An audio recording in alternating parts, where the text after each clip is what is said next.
Shades lang muna ako, malalim yung mata ko. Okay lang. Andito na kami sa Baguio! Okay, Gi. Ayan, naka-live na tayo.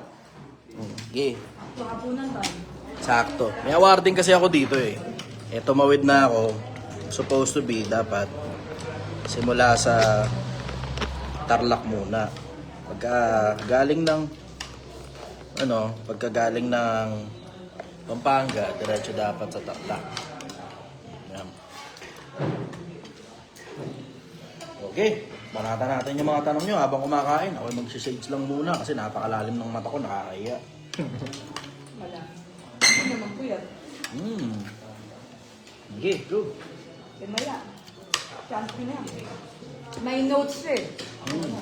Nandito lang ako para matulog. Matututo ka po. Ano po siya? Ano yung hardship ng business? Ano pala negosyo mo? Sampi po. Ano eh?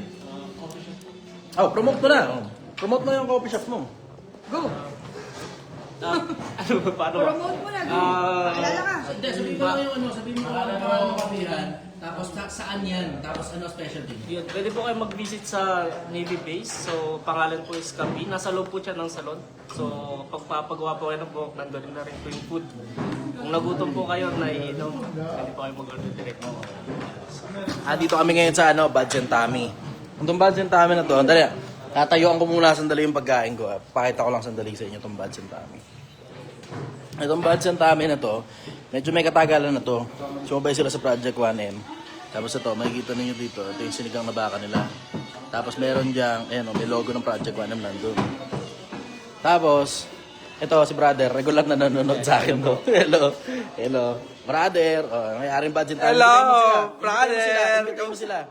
Oh, punta na kayo dito, Buds and Tommy Food House sa may New Lucban.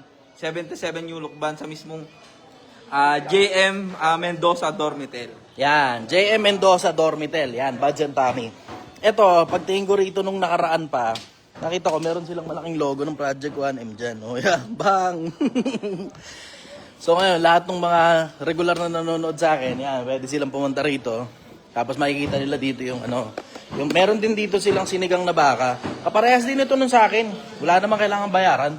Hindi naman ako madamot eh. So ginawa niya nung mga nakaraan, nung nandun pa ako sa tabi ng kalsada, pumupunta siya sa akin dun sa Angono kahit galing pa siya ng Baguio para mailagay niya rito sa tindahan niya yung sinigang na baka tapos nagpapaturo kung paano magluto. Di, syempre, di naman ako madamot at saka hindi naman totoong negosyo yung Project 1M. Di, pinigay ko sa kanya yung formula kung paano magluto ng sinigang na baka. Ito ngayon, kinakanata na namin. Ang sarap, kaparehas din ang lasa nun sa akin. So sa mga, parang halo brother, ang sarap. So sa mga nandito sa Baguio, kung gusto nyo matikman yung sinigang na baka, hindi na kayo kailangan pumunta pa dun sa akin. Nandito, meron dito sa Buds and Tommy. Sinigang na baka by the Chai Chester. Project 1M. Dalawang minuto pa lang, isang 200 ninang nanonood sa iyo, boss. God. Hindi ko nakikita. Eh, hindi ko kayo. Eh, hindi mo hawak yung cellphone mo eh. Dinitake ko kung may ano kayo. Dito eh. Saan ba yan? Mandalak dito. Hindi, Project 1M. Project ko. Hindi pa siya makalive dun sabi ka. Hindi pa ako makalive sa Manlalakbay kasi kahit 20,000 followers na yun. Kalahating buwan pa lang yun. Kailangan daw, minimum 60 days. Lalo ako. Diba? Ang harap. Kamusta yung business mo dito, boss?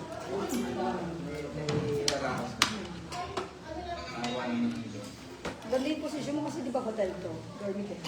Ano kasi ito, itong building na ito, 7th floor. Pababa. Pababa? 7 floors pababa? Dorm sa ilalim, tapos apartment. Tapos sa taas naman, call center. Suabe. Suabe. Tapos for mga estudyante, marami tao dito. Mga estudyante. Magna-night market tayo mamaya. Punta lang muna ako sandali sa awarding. Dangal ng Lahi Awards. Marami pong salamat, Dangal ng Lahi Awards. Binigyan nila ako ng award. Kasi sa pinakamatatapang na social media influencer. Natakot ako sa matapang na social media influencer. Okay. Oo nga, hindi ko rin alam kung paano nangyari yun. Pero basta isang araw, sikat na lang ako eh. Ako naman hindi para magyabang na kahit na dahil hindi naman ako importanteng tao. Maraming salamat sa kasigatan na ibinigay niyo sa akin, Pilipinas. Share ko nga pala.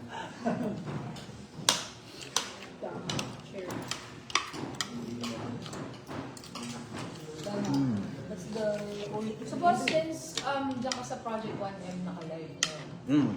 And you're starting something new. Ano yung bagong sinisimulan mo and ano naman yung purpose mo ang Manlalakbay? Yung Manlalakbay ang konsepto niyan. Primarily, ang hook ba? Hook. Since live man nito, wala naman masyadong nanonood ng live. Diba? Bihira naman kasi yung talagang, alam mo yun, nakasubaybay ng gusto. Ang kadalasan, yung mga nanonood sa akin, sa Reels ba? Sa Reels, wala. Ngayon, yung ang Manlalakbay, ang konsepto na maglalakbay ako sa buong Pilipinas. Ang hook nun, para ipakita sa mga vlogger, sa mga influencer, kung paano kumita ng pera sa malinis sa paraan. Kasi kung di nyo napapansin, ngayon wala na monetization. Hindi ko alam kung meron kayong sariling page. Gano'n ka nakatagal yung mga sarili nyong page. Pero yung mga lumang pages, maintindihan ninyo, hindi na masyadong malaki ang bayad sa monetization. Ngayon, yung ibang mga vlogger, desperado, po-promote ng sugal. Po-promote ng corrupt na politiko. Yung iba pa nga, doble kara eh. Nakita ko nagpo-promote ng corrupt na politiko habang umaattend sa rally at namimigay ng tubig at kung ano pang pinamimigay niya. Doble kara. Ngayon, ako naman, hindi naman ganun kakomplikado gumawa ng pera sa social media. It's just the same as any other business. Ang bottom line, matuto ka makipag-transaction sa mga tao. Kasi nalilimutan ng mga tao na tao-tao kasi ang konsepto ng pakikipag-transaction. Yung iba, kino-consider nila yung audience nila as audience. Yung iba, kino-consider nila yung fans nila as fans. Na para bang mga numero lang yan. Hindi, mga tao yan. Ano ibig sabihin? Kung gusto mong kumita, gamit yung mga tao na yung mga audience mo na rin at the same time, matuto kang makipag-usap sa kanila. May mga negosyo dyan na gusto ng promotion. May mga hanap buhay dyan na kapag pin-promote mo yung hanap buhay, lalakas ka na nga, lalakas din sila. Tapos yung mga hanap buhay na yun, willing to pay sila. Willing silang magbayad. Ngayon, ako naman, gusto ko ipakita sa mga tao kung paano gumawa ng pera sa social media. Maraming iba't ibang paraan para gumawa ng pera sa social media. Pwede kang mag-online palimos. Hindi naman illegal yun eh. Mababanatan ka ng mga tao ron kapag walang kwenta content mo. Tapos namimilit ka. Pero kung nanghihingi ka at sa mahabang panahon nakinabang naman na yung audience mo, wala akong nakikitang mali ron. Meron pa yung isa, poverty porn. Pwede rin naman yun. Hindi naman illegal yun. Sabi mo, masama yun. Bakit? Kasi walang ganti sa Diyos. Understood. Pero kung yun yung paraan mo para kumita, wala naman ako nakikitang mali kung pumapayag yung tao. Tapos bayaran mo syempre yung talent mo. Diba? Merong mahirap na gustong kumita ng pera sa malinis na paraan, po-promote ng kung ano man, yung page mo ipo-promote niya, tapos bibigyan mo siya ng kung ano man, wala akong nakikitang mali yun. Nagkakaproblema nga lang kapag ka nasobrahan ka na. Tapos ang dahilan na lang kung bakit mo ginagawa yun dahil sa pera. Kasi you will suffer the consequence of it in the afterlife. Plus yung backlash ng mga tao. Pero I think if you're doing it right, ngayon nga nagbago ang pananaw ko tungkol sa konsepto ng poverty porn. Medyo, hindi gusto, pero medyo pabor na ako sa poverty porn. Bakit? Kasi, yung konsepto na kesa nga naman sugal ang ipinopromote mo sa mga tao, kesa nga naman bisyo o vape ang ipinopromote mo sa mga tao, kesa corrupt na politiko ang pinopromote mo sa mga tao, ipromote mo na maging mabuting tao ang mga tao. And if it means na kailangan makita sa camera yan, then so be it. Huwag ka nga lang abusado. Kasi lahat ng abusado, pagdating sa dulo, ikaw pa rin at ikaw pa rin ang kawawa. Yun ang sikreto eh. Alam mo, it's just a matter of it's just a matter of being creative. Ngayon, yan ang hook. Yung ilalim, gusto kong magkaroon ng community ang Project 1M. Grupo ng mga taong nagtutulungan na hindi na kailangan nakakonekta pa sa akin. Kayo na yung magtulungan sa mga sarili niyo. Kayo na yung magsigawa ng sarili ninyong grupo na paminsan-minsan makakabisita ako dyan, paminsan-minsan makakasagot ako ng mga tanong ninyo. Pero generally, ang prinsipyo is kayo na rin ang nagtutulungan sa mga sarili ninyo. Nang hindi ako nagpapabayad, hindi ako nanghihingi ng bayad, karampatang bayad, katulad nung sa iba. Pag bumubuo sila ng community, may perang involved. Tapos para yun dun sa kung sino man yung influencer. Okay lang naman yun. Hindi naman masamang kumita ng pera sa ganung paraan. Pero mas makakabuti dun sa mga tinuturuan mo na hindi na sila konektado sa'yo at matuto sila ng independence. Yun mismo ang primary motive ng ang manglalakbay. Para makatulong sa maraming mga tao nang hindi na kailangan na konektado pa sa akin. Community ng Project 1M yan, na kung saan man nandun yung community na yan, kayo-kayo na rin sa mga sarili ninyo yung magtutulong-tulungan. Boss, ito, viral lang. Ano masasabi mo doon sa 500 pesos na Noche Buena?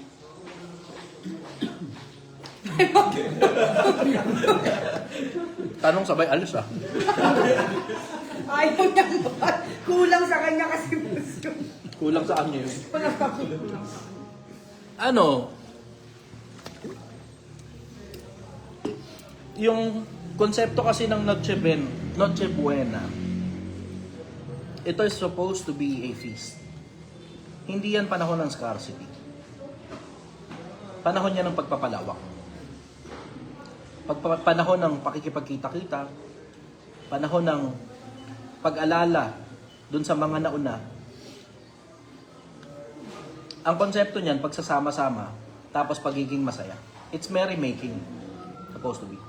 Ang hirap naman ng merrymaking, 500 pesos lang. E paano kung ang pamilya mo, 12? Diba? Lugaw. Gawlo. On regular days, kasya yan. On regular days. Pero hindi sa panahon ng pistahan. Hindi sa panahon ng pistahan. Kasi pinaghahandaan yan. Tignan mo. Yan kasi ang hirap kapag kayo mga, alam mo Pilipinas matuto kayo. Yan ang hirap kapag kayo mga politiko mo, hindi na bumababa. Lagi na lang nasa ibabaw at lagi na lang silang mayaman. Hindi nila alam kung ano na bang lagay sa ilalim. Hindi nila alam na yan palang halagang 500 piso, halos hindi na makakabuhay ng pamilya. Let alone Noche Buena pa. Huwag kayong boboto ng politikong masyado ng mayayaman sa buhay, Pilipinas. Huwag kayong boboto ng mga politikong masyado ng mayayaman sa buhay na hindi na nagsisibaba. Yun ang masasabi ko tungkol dun sa 500 pisong Noche Buena. Hindi kasya yan. Kaistupiduhan yan. Pero kung halimbawa 500 piso lang naman ang pera mo, wala naman ako nakikitang masama na mag Noche Buena ka ng 500 piso. Pero definitely, pwede mo namang pag-ipunan. Ba't ka magtsatsaga sa 500 piso kung pwede mo namang pag-ipunan? Kaya nga gaya na sinasabi ko, Pilipinas, wag na kayong umasa sa gobyerno nyo. Kayo na lang, habang panahon na maayos pa ang lahat, malakas pa ang katawan ninyo, wag na kayong umasa sa gobyerno nyo. Wag na kayong umasa sa gobyerno nyo. Isang tambak na mga kurap na mga hayop, ng mga putang inang nasa ibabaw ninyo, Pilipinas. Isang tambak na mga buhaya na lagi na lang gutom at hindi nabubusog. At puro sa sarili nilang bulsa, at puro sa sarili nilang mga anak, at puro para sa kinabukasan ng sarili lang nilang pamilya ang iniisip nila.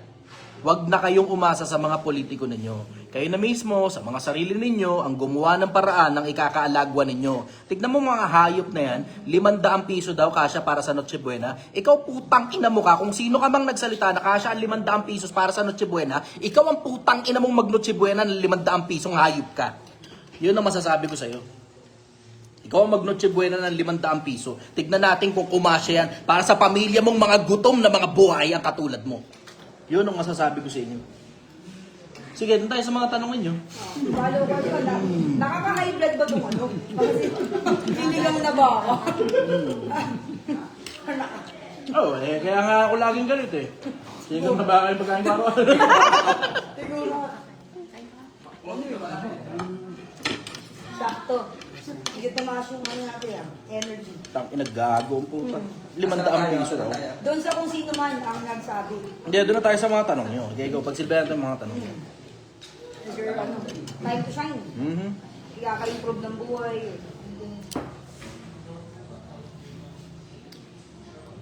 Mahihain sa camera eh. Mahihain sa camera. Brother, Okay, go. yung ginagawa mo ba ngayon, ito na ba yung talagang gusto mong mangyari sa buhay? Oo, I'm doing exactly what I want to do in life.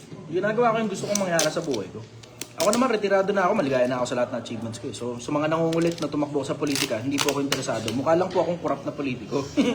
Pero hindi po ako interesado sa politika. May nakita na ako, tatakbo ka mo ng presidente. Putang ina mo. Tangina. Kanina lang yun eh. Ito nga lang grupo na to eh. Hindi nga ako interesado na magpresidente rito eh. Tingnan mo. Sino ba vice dito? Sino may position dito? Ano? Vice. Oh. Tapos si presidente natin, nandun, bubukas ng salon kinabukasan. Tapos sa Rizal din, may presidente na rin. Tapos, ang Bulacan, may presidente na rin. At tinan mo, hindi ako presidente. Sa mismong grupo nga na ginawa ko, hindi ako presidente. Sa bansa pa kaya, putang ina, hindi ako interesado dyan. Isa pa, wala akong sapat na resume, credentials para maging presidente. Wala akong sapat na credentials para maging presidente. Wala, sino ba ako? Isang ordinaryong taong bayan. Maghahalal ka ba ng ordinaryong taong bayan para maging presidente mo? Pilipinas, wag na bang mangyari? Sige. Sige, tanatan nyo. Huwag ka na may amang. Kaya na ka pa. Parang feeling ko may gusto kang iyas. Paano kaya sa isang negosyo, paano maiwasan na parang nagbigay ka ng tulong palagi sa mga Nandun na mismo sa tanong mo yung sagot. Paano mo maiwasang magbigay ng tulong sa mga ano? Iwasan mo magbigay ng tulong sa mga ano? ang hirap. Oh. Kasi yung business ko sa compound lang din namin. So parang kami pagka... Alamin mo yung pinagkaiba ng tulong at saka pangungonsinti. Magkaiba yung konsepto ng tulong at saka pangungonsinti. Ano ang pinagkaiba? Yung tulong, minsang panahon na nangailangan, naipit sa sitwasyon, pero gumagawa naman sila ng paraan dati at nag-iipon sila at wala namang problema sa lahat ng nagdaang panahon, tapos may isang pagkakataon lang na naipit sa senaryo, sa sitwasyon. Naglalakad, dadapa, balibinte, tulungan mo naman ako, ulang pera ko, may ipon naman ako, nabitin nga lang, pero babayaran kita pag nakapagtrabaho na ako.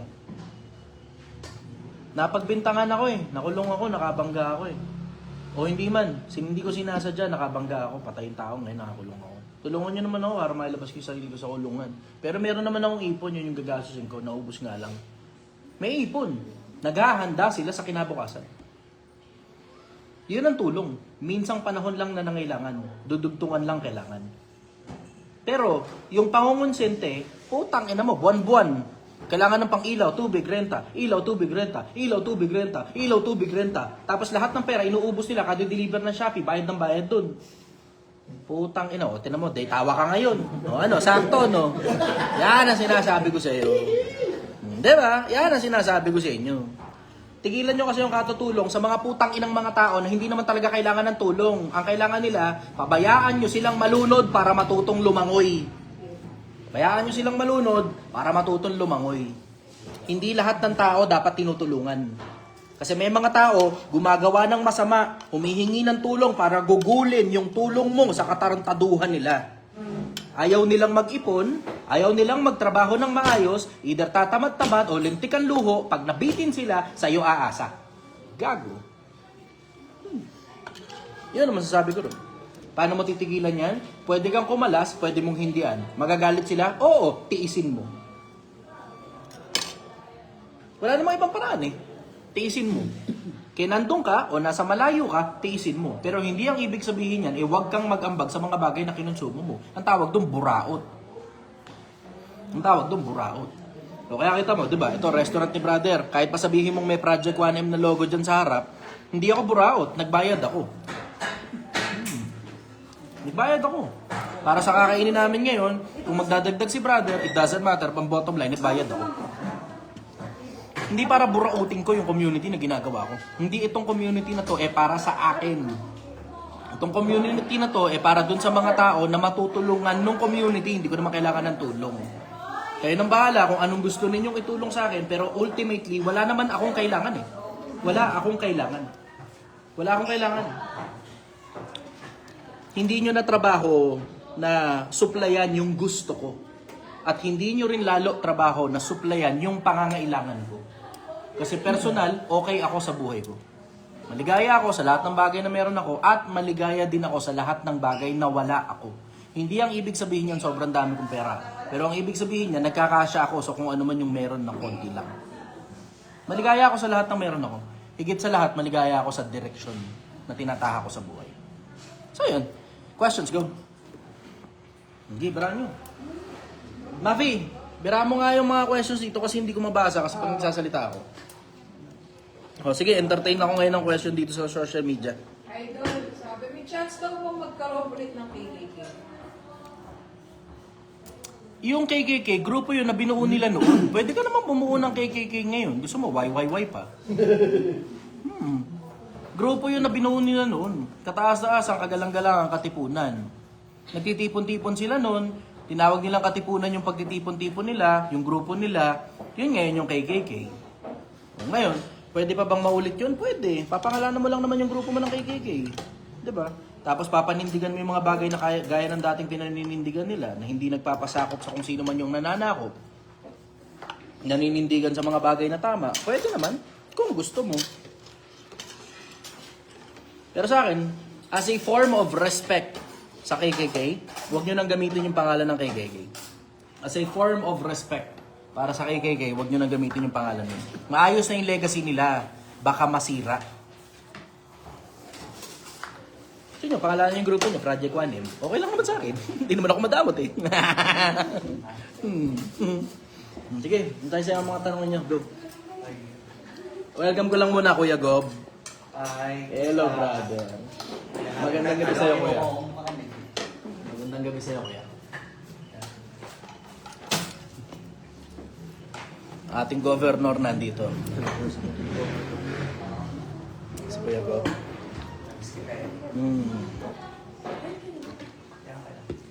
Sarap ng buhay. Napakasarap ng buhay ko. Boss Chan, may tanong. Sige, brother. Idol, paano maging masaya kung mag-isa ka lang? May pera na at trabaho, pero di naman masaya kasi nga mag-isa lang. Advice. Alam mo, diretso, mag-isa lang din naman ako sa buhay eh. Wala naman akong wala naman akong asawa, wala rin akong kadugo na tinuturing ko ng kapamilya. Mag-isa rin ako sa buhay eh. Pero maligaya ako sa sarili ko. Kasi meron akong hindi lang purpose eh. Meron akong destinasyon na tinatahak. Meron akong landas na tinatahak. Yun kasi ang magbibigay sa'yo ng purpose sa buhay eh. Saan ka papunta? Bilang tao, saan ka papunta? Yun ang magbibigay sa'yo ng kaligayahan sa buhay na kapag nagagawa mo yung dahilan kung bakit ka tao. Hindi na importante kung gaano kahirap ang buhay mo. Hindi na importante kung gaano kamiserable ang lagay mo. Lagi at lagi kang maligaya kasi nagagawa mo yung dahilan kung bakit ka tao. Yan ang sagot ko. Bago kayo magsipag-anak, bago kayo magsipag-asawa, alamin mo muna ang dahilan. And you go full speed ahead dun sa dahilan kung bakit ka tao.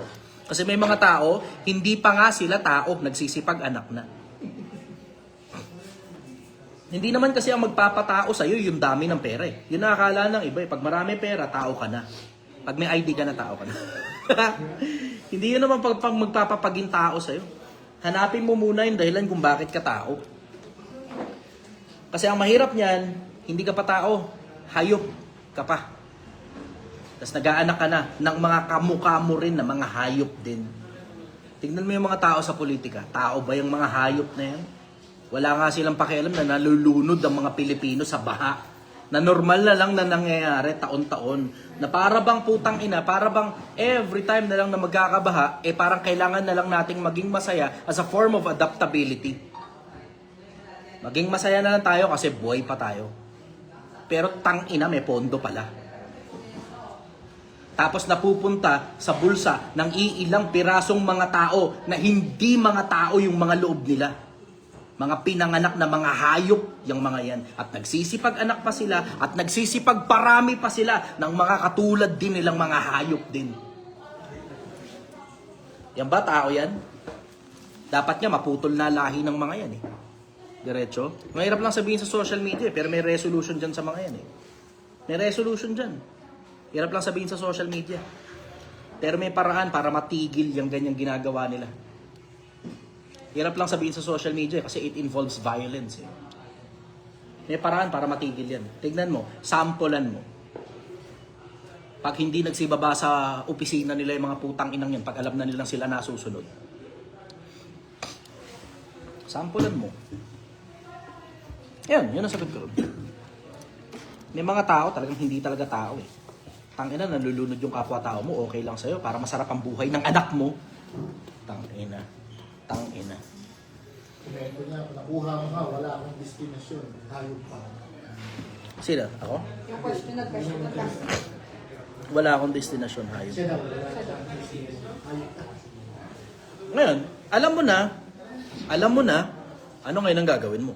Yun ang susunod na tanong, anong gagawin mo? At hindi ako makakasagot niyan para sa'yo. Ikaw ang makakasagot niyan para sa sarili mo. Kilusan mo na, trabahuhin mo na. Para makonsider mo na yung sarili mong tao. Lipat na kayo rito. Compress. Press. Dali, ara, ano. Nasa camera naman kayo, hindi isang pirasong dilawan yung nasa gilid ko. Dilawan. Doon ka kaya, brother, sa dulo. Ah, dito ako sa dulo? Okay. Sige, dito ako sa dulo.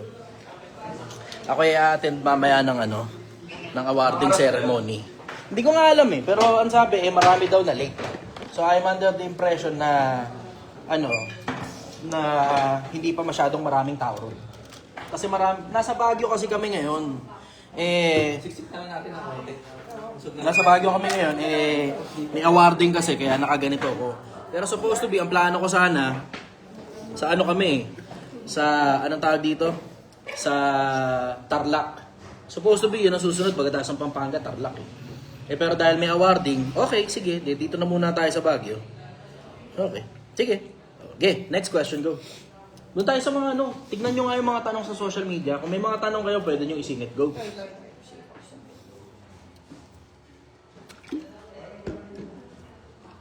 So, social media, boss, sabi dito, paano mo ba mapapaangat ang Pilipinas sa lalong madaling panahon? Hindi mo madadaan sa lalong madaling panahon yan. Matagal at masalimuot na proseso ang pagpapaangat sa isang bansa. Hindi madali yan. Kailangan mong ayusin ang GDP ng bansa. Kailangan mong ayusin yung corruption sa bansa. Kailangan mong sugpuin yung mga problema ng droga, ng smuggling, at napakarami pang mga illegal na gawain sa Pilipinas habang kumukuha ng foreign investors, habang pinalalakas mo yung komersyo sa loob ng bansa natin. Hindi madaling panahon ang aabutin. Aabutin yan siguro, kung merong matibay na presidente, baka abutin ng 3 henerasyon. Pero 6 na taon lang ang isang presidente. Yun ang pinakamabigat na parte. 6 na taon lang ang isang presidente, tapos pag nakaupo na yung matinong presidente, ginagawan ng paraan ng mga kalaban na maging mabaho ang pangalan yan sa publiko, kahit gaano pa katinong presidente yan. So alam mong mahihirapan ang bansa.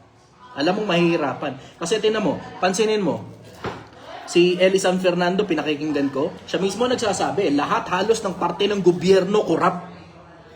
Tapos sasabihin magkakaroon ng investigasyon. Sinong mag-iimbestiga? Lahat ng parte halos ng gobyerno korap. Ano yun? Sila-sila na rin mag-iimbestigahan sa mga sarili nila? Putang ina.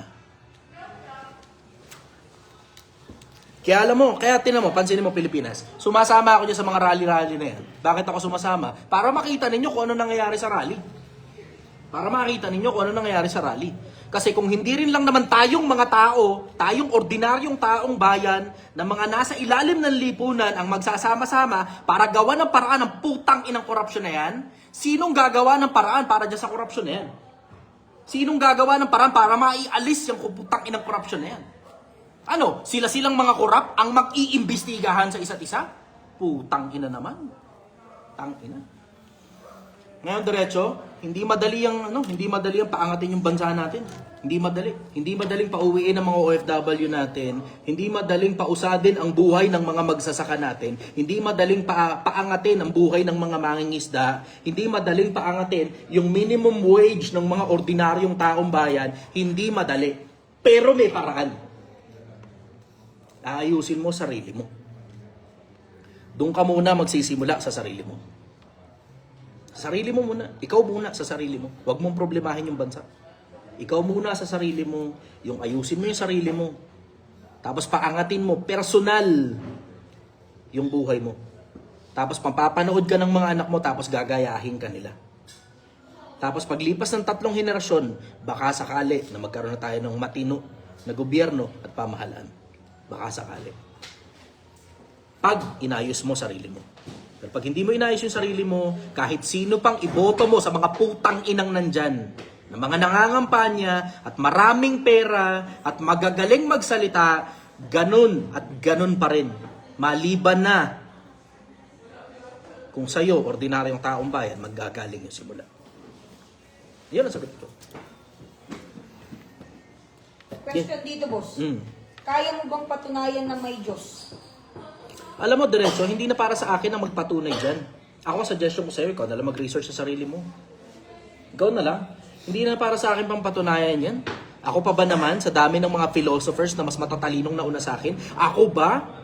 Ako yung may kapasidad na patunayan sa yung may Diyos? Ako? Talaga ba? Sino ba ako? Wala, ordinary taong bayan. Sino ako kumpara mo doon sa mga naunang philosophers? Sino ako doon sa mga naunang propeta?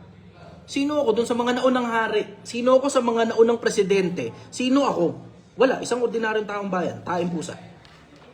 Ako pa ba magpapatunay sa'yo na may gumawa sa lahat ng bagay na umiiral, na hindi nagbabanggaan ng mga bituin, na hindi nagbabanggaan ng mga planeta, at lahat nagsisiikot ng maayos in synchronicity?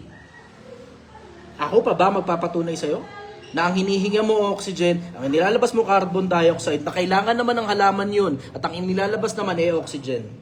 Na lahat ng kailangan mo nandito sa loob ng mundo, wala kang kailangang kunin galing sa labas ng mundo. Na nakikita mo ang gravity, hinahata ka pababa. Pero bakit yung gravity sa labas ng mundo, hinihigop yung mga planeta papunta sa araw, pero hindi nadadala papasok sa araw?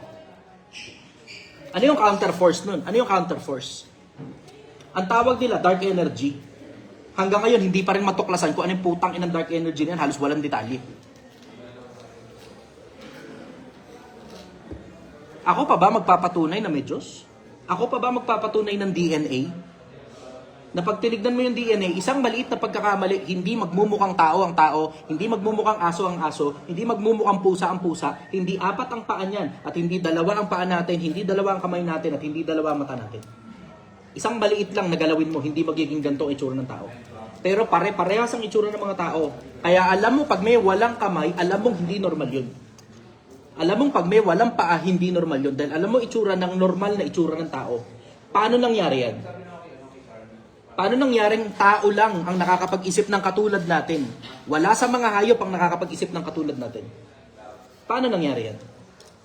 Sasabihin mo sa akin, evolution? Paano nangyari na evolution pala? Bakit may na-discover na isang bakterya na 1 billion years old na ang tawag cyanobacteria? At hanggang ngayon, meron pa rin cyanobacteria. Eh kung ako cyanobacteria, magrereklamo ako, hindi man lang nag-evolve eh. 1 billion years old na nakakalipas eh. Di ba? So hindi na para ako pa magpatunay sa'yo na may Diyos. Ako, suggestion ko, ikaw na lang mag-research sa sarili mo, talinuhan mo na lang. Kung naniniwala kang wala, bahala ka sa buhay mo, problema mo na lang yan pag meron pala. Ako, naniniguro lang. Ito, sigurado ko sa'yo, hindi mo alam kung may kabilang buhay. Hindi mo alam kung may Diyos. Pero magbaka sakali ka. Para pagdating mo sa kabila, hindi mo man siya kilala. Dahil sa dami ng mga putang inang siraulong relihiyon na rin, at least kahit papano, naging matinong tao ka. Pagdating mo sa kabila, baka mas may pag-asa ka kaysa sa mga taong naniwalang walang Diyos at kinumbinsi ang maraming mga tao na walang Diyos. Paano kung meron pala? Yun ang masasabi ko. Ako naniniguro lang, insurance lang ako.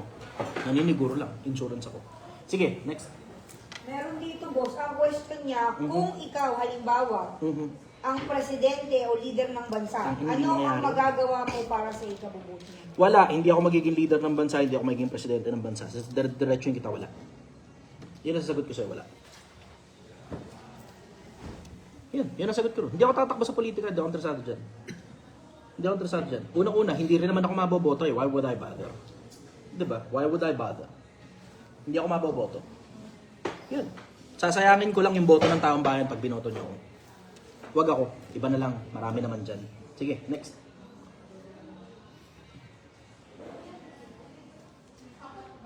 Kaya tanong lang, paano ko kontrahin yung mga nanggigil trip ng mga relihiyoso? Huwag mo silang puntahan. Huwag mo silang kausapin. Why would you bother na kontrahin pa sila? Ano mapapala mo sa pakikipag-usap sa mga taong hindi rin naman sa'yo maniniwala? Diba? Alam mo namang hindi maniniwala sa'yo mga tao na yun eh. Why would you bother na kausapin pa sila in the first place? Toxic din naman yung mga yan eh. Diba? Kaya tignan mo, hindi ko pinagtsatsagaan kausapin yung mga nagsasabing okay lang daw yung 500 pesos mga natsyabayan. Sige, go. Next. Sir G, Yeah. ano ang purpose ng buhay para sa'yo? Hindi ko alam. Para sa akin, I may be wrong, maring mali ako rito. May gumawa sa lahat ng bagay na umiiral. Kung walang gumawa sa lahat ng bagay na umiiral, saan galing ang buhay? Hindi pa rin magkaintindihan dyan eh. Kung sino man siya na nagsimula ng buhay, gusto ko siyang makita. gusto ko siyang makilala. Palagay ko meron siyang gusto. Kasi walang nagtatanong ng ganun eh. Ano kaya ang gusto nung gumawa? Ano kaya? Walang nagtatanong ng ganun, walang nagtsatsaga. Lahat tayo may kanya-kanyang gusto. Lahat nga tayo halos self-centered, puro sarili lang natin iniisip natin. Sariling gusto natin, sariling ayaw natin. Pero walang nagtatanong ano kayang gusto nung nag-produce ng buhay. Kasi weirdo ang konsepto sa akin ng buhay. Kung nakikita ninyo, wala nga nakakapansin eh.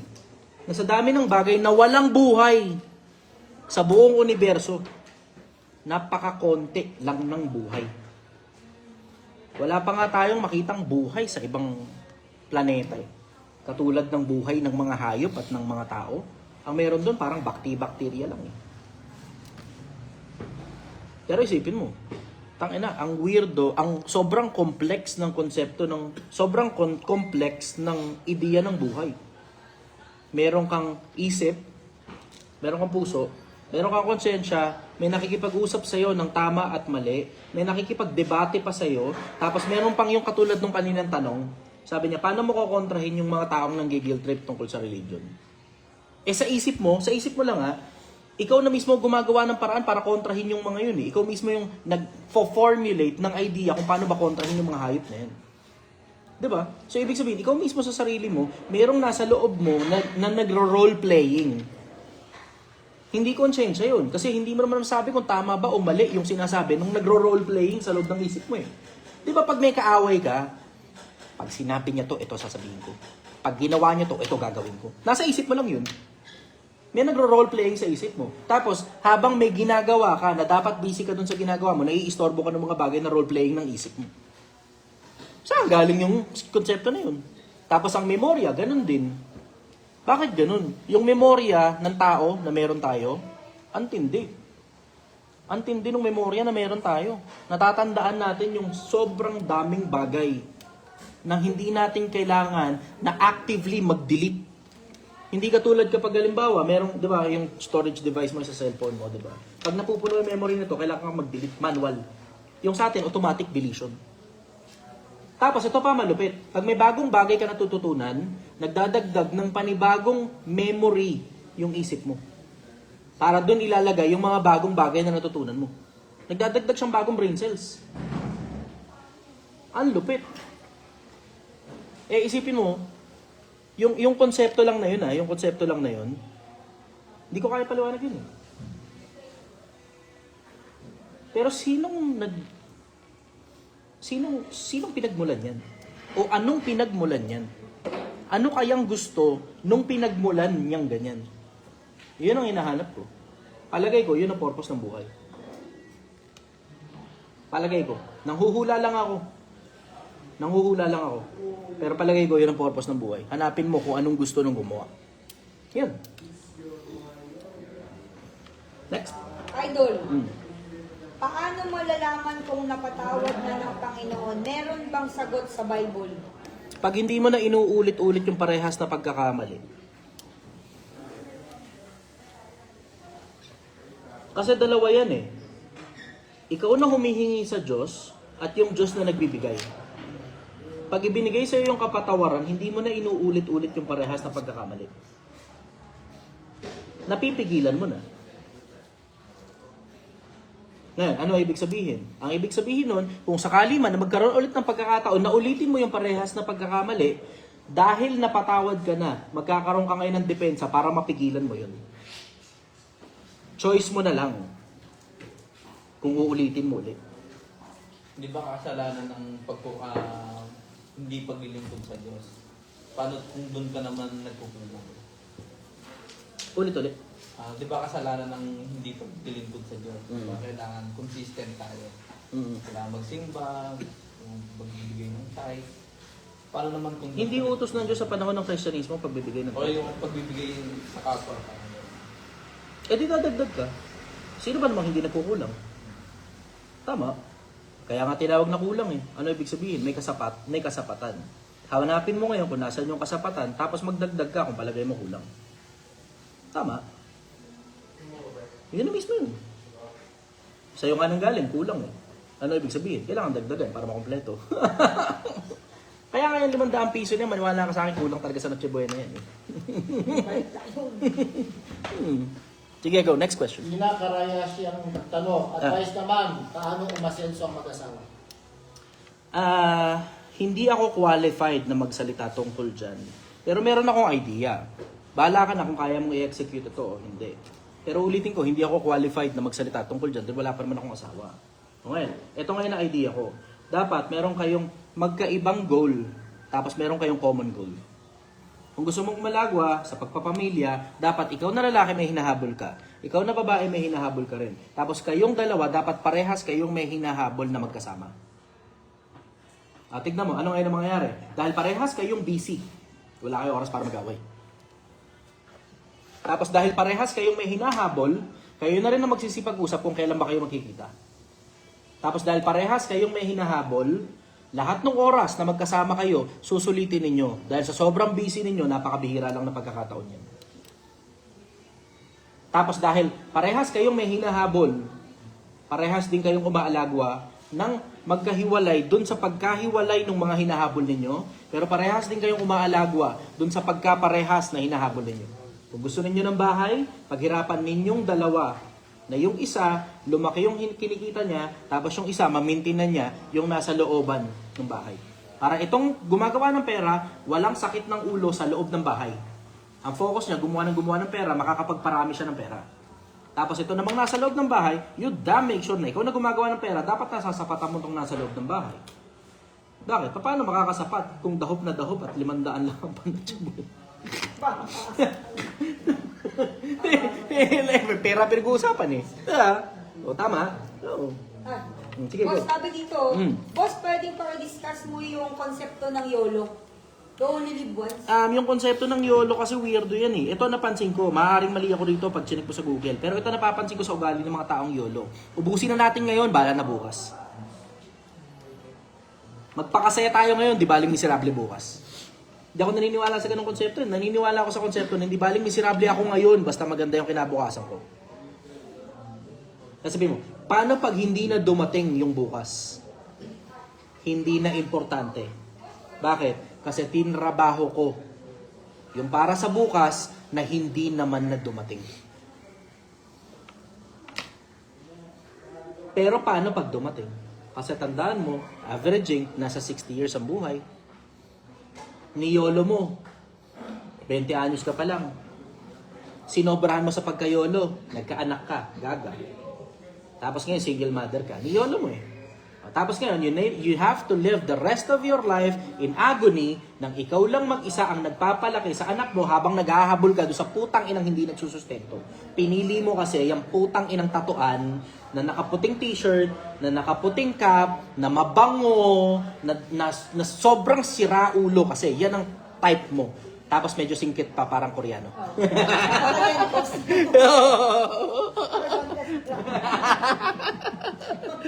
Sagot ko ron. Tag-in ng mga babae ng ngitian eh. Sige, yan ang trip nyo eh. Diba? Mga mukhang Koreanong tatuan na nakaputing t-shirt at mabango. Sige. Sige lang. Hashtag future single mother. Sige, next. Dol, ano gagawin ko? Dinadaan ako pababa ng kinakasama ko. Ano daw ang gagawin niya kung dinadaw siya pababa ng kanyang kinakasama? Mahirap naman yung pag dinadown ka pataas. Gano'n ka ba? Dinadown ka pababa. Unahin mo muna kasing paalagwahin yung sarili mo. Kinakasama pa lang naman yan, hindi pa naman asawa yan. Kung wala pa kayong anak, hindi mo naman asawa yan, at kinakasama mo lang yan, at hindi nakakatulong sa mental health mo yan, at nakakagulo lang sa buhay mo, unahin mo muna ang sarili mo. Unahin mo muna ang sarili mo. Pero kung may anak na kayo, yan, putang ina mo, dyan ngayon, mas magiging komplikado yan. Hindi naman yun ang tanong, hindi ko i-discuss yun. Next question. Ang tagal na rin pala mula nung huli ako nakapag-live. Miss ko to. May isa pa. Sige. Boss, tama ba yung sa akin na naniniwala ako na may Panginoon, pero ayaw kong sumamba sa kung ano merong religiyon, meron ngayon? Hindi ko masasabi yung tama at mali pagdating dyan sa ganyang bagay. Maliban na we apply practicality. Bakit? Kasi anong libro ang pagbabasihan natin?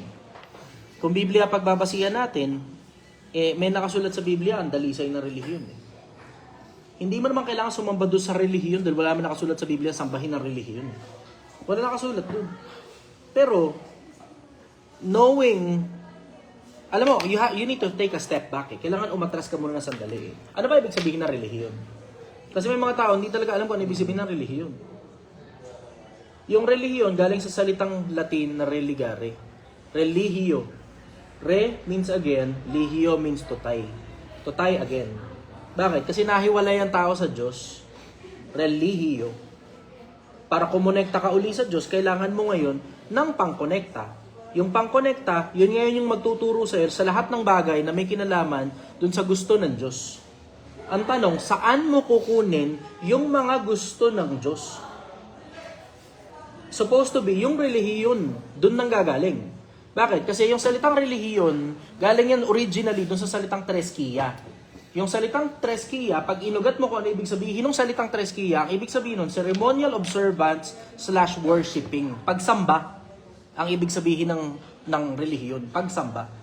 So, ang magtuturo pala sa'yo ng tamang pagsamba, ng mga bagay na dapat ginagawa mo bilang tao tungkol sa Panginoon, yung relihiyon mo.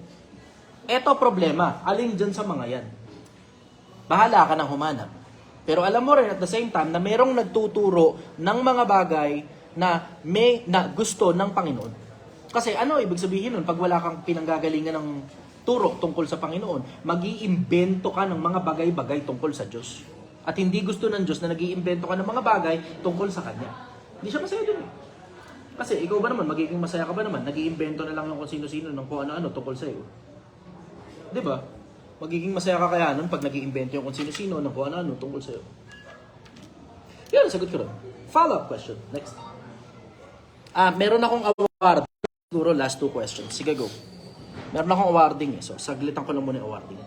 Sige, go. Jeffrey Allen. Halimbawa, meron ako 200K.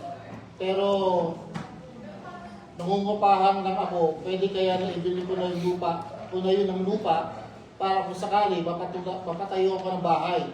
Kung papalarin, ay mapapaiksi ang panahon ng pag-iipon. Ganda. Ang ganda. Hindi. Ito mas malupit. Mas matindi to. Kasi, bibili ka lupa, papatayo ang bahay, uubusin mo na yung 200K, hindi pa tapos bahay mo. Tignan mo, panoorin niyo yung pagtatayo ng bahay ni Kuya Renan. Yung halagang 200,000 niya, lampas na siya ron sa budget. Lampas na, layo na. Ang lampas na siya sa budget. Pero maliit lang na bahay yun. So yung 200,000, payat na payat yan. Payat na payat. Baka hanggang lupa lang yan. Tapos napakaliit pa ng lupa. Tapos hindi mo man lang mapatayuan. Hindi mo nga pa man lang mapahukayan eh. Kasi kung gaano ka mahal yung unang palapag, ganun din ka mahal yung ilalim eh. Poso Negro. Halos parehas ang presyo ng Poso Negro at saka unang palapag. Hindi ko lang alam kung alam niyo yun. Pero halos parehas ang presyo ng ulang palapag at saka ng Poso Negro. Eh baka sa Poso Negro pa lang, kapusing ka na dyan kung bibili ka pa lupa. Eto, may mas malupit akong tip sa inyo. Akin muna sandali atensyon nyo, Pilipinas. Sa akin muna sandali atensyon ninyo. Type Project 1M kung nakikinig ka. Type Project 1M kung nakikinig ka. Akin muna atensyon, Pilipinas. Bigyan nyo muna ako ng mas maraming viewers ngayon. Kasi maraming makikinabang dito. Pero ang hiling ko sa inyo, huwag nyo na i-chop ito. Atin-atin na lang ito, sa live na lang ito. Huwag nyo nang i-chop ito kasi dadalihin ako rito ng mga mayor eh.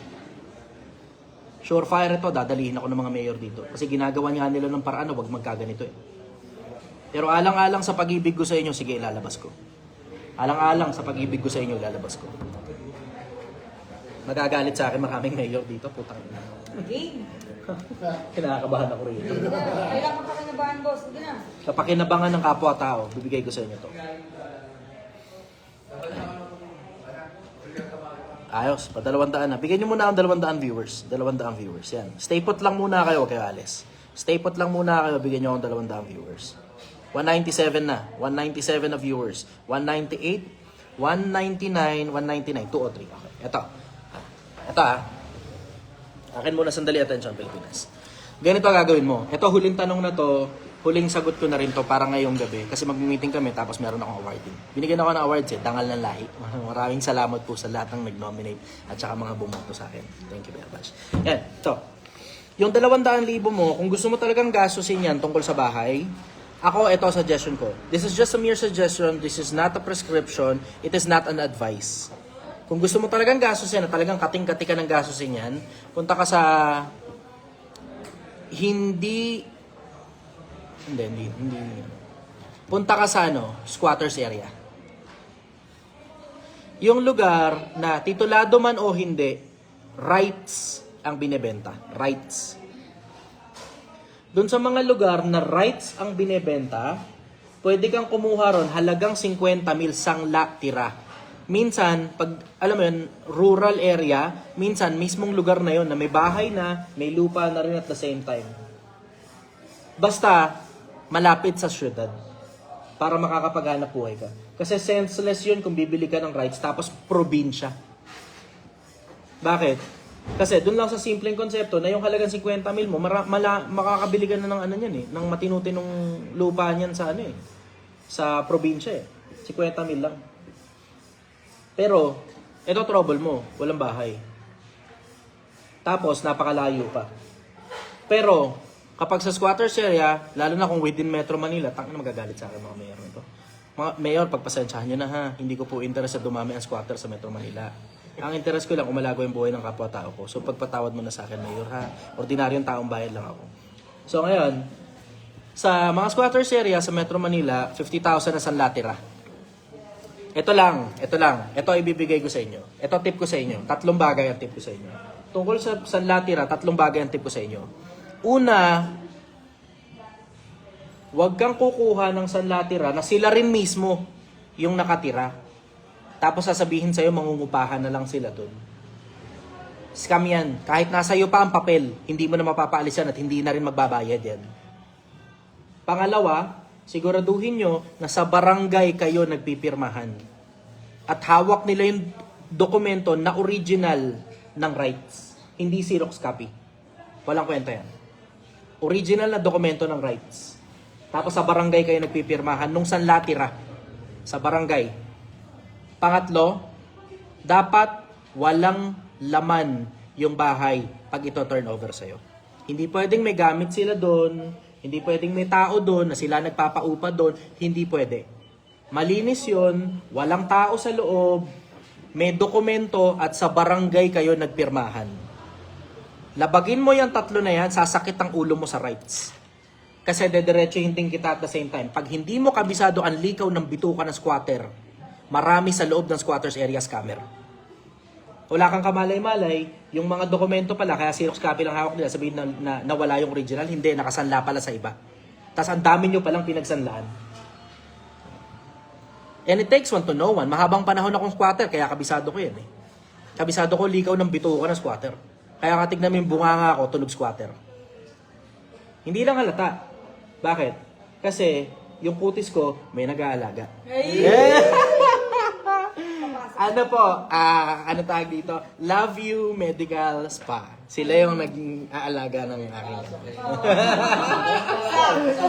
Tapos syempre, kailangan ko rin pasalamatan si MB Precious Travel and Tours para sa aking napakalupit at napakaganda at napakatindit, napakatulin at napaka 400cc na nakaka-expressway na fully paid na sobrang lupit na motor. Maraming salamat MB Precious Travel Agency. Tapos, Elliot's Bar and Restaurant, maraming salamat. Nagbigay sila sa akin 50,000. Diyan sila, nasa Quezon City sila. Bibisita ako dyan, maraming salamat. Elliot's Bar and Restaurant. Tapos, ang aking malupit na mekaniko, 24 East Mechanic Service. Ayan. Sila bumibira ng motor ko at saka ng motor ko. Honda tsaka pickup truck. Tsaka pickup truck. Sila bumibira ng pickup truck. Sila yung may binang pickup truck. At saka maraming salamat din kay Kitang Aya Phone Shop sa iPhone na fully paid na sobrang mura lang na binigay niya sa akin. Ang ganda-ganda ng camera ko dahil kay Kitang Aya. Kitang Aya, binanggit ko na kayo. Maraming salamat. I love you all. Kita kids. Mwah! Bati kayo. Pilipinas, sumabay ka na. Bye-bye.